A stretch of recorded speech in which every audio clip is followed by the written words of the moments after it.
Hold up.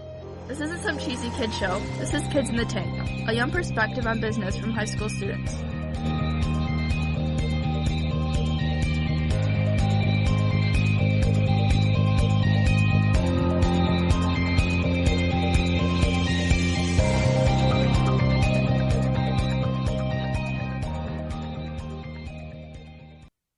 Welcome to Kids in the Tank. I'm Kayla, and with me in the tank are Brianna and Talon. Today we're honored to have Stacey McClenathan in the studio with us. Stacey is the founder and CEO of Beeline Communications. Stacey, you are officially in the hot seat. Great. It's great to be here. Thanks for having me, and bring on the heat. If you could be fluent in any language other than English, what would it be and why? Oh, I would probably want to be fluent in Chinese because there's so much business going on there. My daughter is Chinese, so I wish I was better at it. So yeah, definitely Chinese. I think that'd be a very cool language to be fluent in. When you are developing a plan for social media, what do you focus on so you're not wasting time on things that do not work? Well, if you're focusing on social media, you're looking to influence communities to care about something. So you really need to do your research into those communities. What do they care about? What are they talking about? And tweak your message in a way that's going to appeal to them. So if you start with who your buyers are, what do they care about? What makes them tick? Then you craft your messages to appeal to that. Otherwise, you're wasting your time talking about a lot of crap nobody even cares to listen to. For each social media site that you use, are the marketing techniques varied? If so, how? Well, we don't start with what's the social media tactic that we're using. We're starting with who's the brand, what are they trying to make happen, and what are the different social media platforms that are going to make the best sense for them. So if I'm looking to influence a bunch of women in their 40s, 50s, and 60s, those women are not on Snapchat, so Snapchat's taken off the table. So again, it all goes back to who are your buyers, what do they care about, where are they spending their time, and that's where you bring the messages, irregardless of the fact that Instagram's very popular and Snapchat's very popular and all of those different things. You have to start with your buyers, where are they spending their time, and then that's where you place your bets. What were the positive effects of your business being featured in Entrepreneur Magazine and on The Pitch? Also, were there any negative effects, and if so, what were they? So being on The Pitch was a great experience. Against the advice of my attorneys, we did it anyway. Because when you sign up to do a reality show, you get to be filmed 24/7. You don't have any control over the editing. And they tell you up front that they will edit situations that may or may not have happened. So you have to agree to that. But then you weigh that with I'm a marketing agency. There's tens of thousands of marketing agencies all over the country. And this is a chance to be lifted up as an example. The other reason that we did the show, in answer to your question, is that we found that the producers edited each episode so the agency that lost was edited to look like they should have won because it's entertainment. So we knew that the outcome was we were either going to be on national television and win an account, even though there really wasn't an account to win, or we were going to be on national television and edited so we should have won the account and we got gypped. And so either scenario worked. The exposure we got was incredible. We were in every business magazine. Our episode was shown out of every Chicago to New York flight on United. People would text me from the planes, you should have won, and hey, work on my brand. So I couldn't buy that exposure. So from that standpoint, it was awesome. And also when I'm meeting new clients, whether they ever saw the episode or not, they're like, wow, you were on a national reality show? You must be pretty good. So that helped. The negative part was being recognized in really strange situations. I mean, let's face it. The AMC network is not NBC. The Pitch is not the Today Show. But the amount of people that watched it on Netflix and iTunes, I could be in an airport and they would recognize my very unnatural hair color and be like, hey, I know you. You were the girl on The Pitch. And they'd want to talk to you about it. I most found it happened anytime I was in a high school or school setting because so many business and marketing classes were showing that episode to their students as a teaching opportunity because the brand we were pitching was pizza, and pizza is very relatable. Much to the disdain of my daughter who was in high school, everyone in high school saw The Pitch and we're standing in the registration line and she's like, people are watching us. And it was very embarrassing to her, and I get it. I would not have liked that at all if my mom was on national television and I'm in high school and people have opinions about stuff. So that was definitely strange. Or I would be be at a wedding of one of my employees, and I felt like everyone was staring at me at the wedding, like, do I have toilet paper stuck to my ass? Like, what's going on? And then it occurred to me, like, oh, I saw you on the pitch. It was so great. You should have won. It's like that little taste of what fame is not so fun. It's miserable. People look at you weird. You wonder why they're looking at you. And it was just such a small experience that I experienced that like tiny little bit of what fame would be like, and it definitely asserted to me that that's not the kind of attention I would ever like.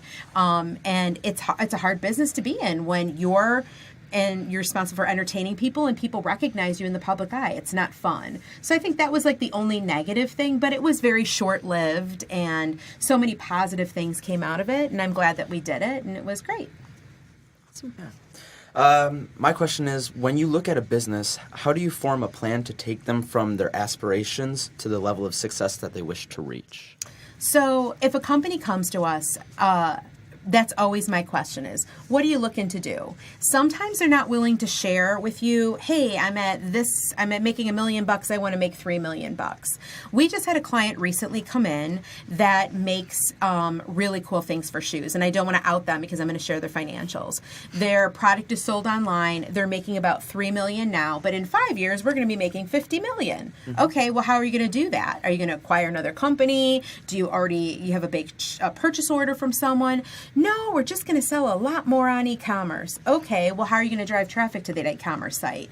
You've got to walk through the practicality of where you are and where you want to go. And if that's what they want to do, then you need to educate them on the amount of exposure, social media tactics, investment in pay-per-click ads, or experiential programs, or those types of things that logically say, if we do this, we can expect that kind of return on investment. So a lot of my work, when a company tells us what they're going to do or what they want to do, is educate them on the spend it's going to take to get there, and then say, well, do you have that spend to have? Or what should success look like along the way?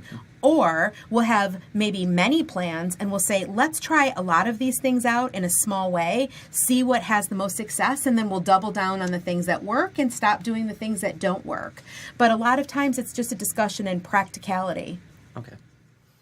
Thanks for answering our questions. We will now be moving into our next segment, Flip It, where you will be asking us the questions. All right. So I got a good one for you. And I'm stealing it because a mentor of my son asked it, and I thought it was a really intriguing question. So for each of you, if time and money were of no concern, what is one thing you would do for yourself and one thing that you would do for others? Deep question. That is a very deep question. One thing to do for myself and for others. For others, I'd want to help as many people as I can. I'm very big into the military, so doing things that give back to our veterans who come back who might not be able to be introduced into the workforce right away, or lose everything and become homeless. Do stuff for them to be able to get them back on their feet and be able to just be able to live civilian lives after the military. One thing for me, that is anything, time and money, anything you could do for yourself. I guess really, I'd really want to travel, see what the world has to offer. I mean, I love traveling, and that's one of my biggest things. So, but awesome. Yeah. What about you? For me, I also like to travel. So for something I'd do for myself, I'd probably want to travel. Probably to Europe somewhere. Mm-hmm. I really like to travel, and I want to see like the world, and I also really like museums, so I want to try to see like some of the most like famous museums that are out there. And something I'd do for others, I'd probably help try to like build schools, because education is like a really big important thing. A lot of people like in second world countries don't have schools or places that they can learn stuff, so I'd try to help like build schools for other people. That's awesome. What about you? Okay.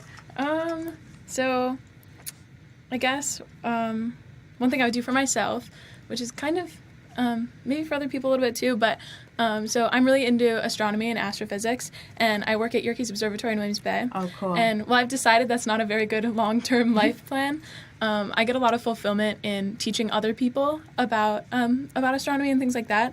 So if money wasn't an object, that would definitely be something I would like to do, like a lot of. And then for, for other people, I guess, what's sort of like a political topic, but like raising awareness and like maybe working on like incarceration, like reform, and why like I believe that incarceration is really effective at like crime deterrence and things like that. So I would like to work maybe politically to kind of change some social justice issues.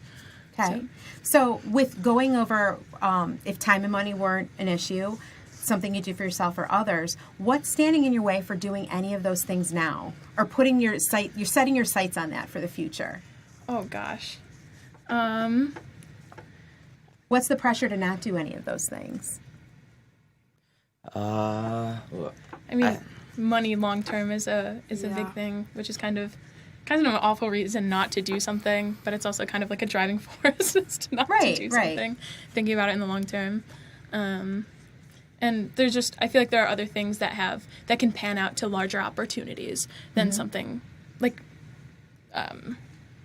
nailing yourself down to something really specific. Right. So, like maybe there are other things that could pan out into something bigger later down. One of the things that I tell my kids is, like, my daughter who loves to make cupcakes, you can be a baker. You could design decorations for cupcakes. There's like anything. So if social justice is something that you're passionate about, and working in observatories or the idea of space exploration, there's so many careers that go with that too, right? Because at the ages that you are, the world is your oyster. Anything's a possibility, right? Time and money really isn't an obstacle.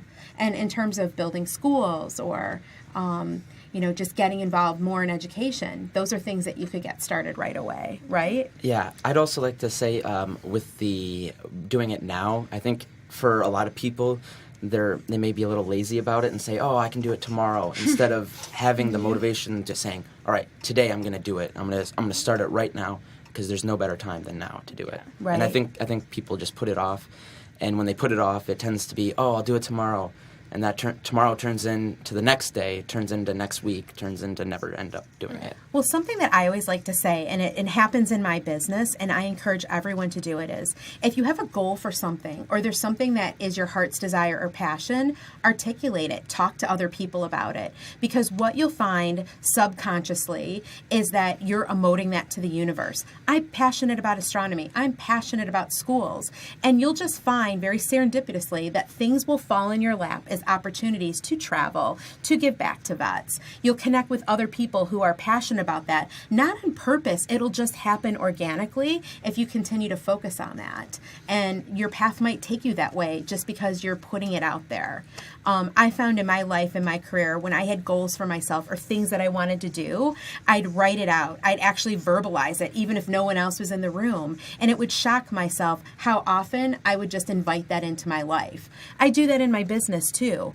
I'm interested in a client that does this type of client, these type of people, products that maybe do this or make a difference. And every single time, within months, those type of things materialize. And I don't think it's an accident. I think it's an exercise of intention and mindfulness, and just being very purposeful of what you want out of this one life you have to live. Yeah. And it's very exciting to be your age. Everything's possible. It is. Yeah. You can try everything. That's what's good about being this age, is like you can really like try a little bit of everything and figure out what you like and don't like. Yeah, So, right. Now's the time to do it. Yeah. Exactly. Thank you so much for joining us, and we appreciate your insight. All right. It was great being here. Thank Good you. luck to all of Thank you very much. Thank you. Make all your dreams come true.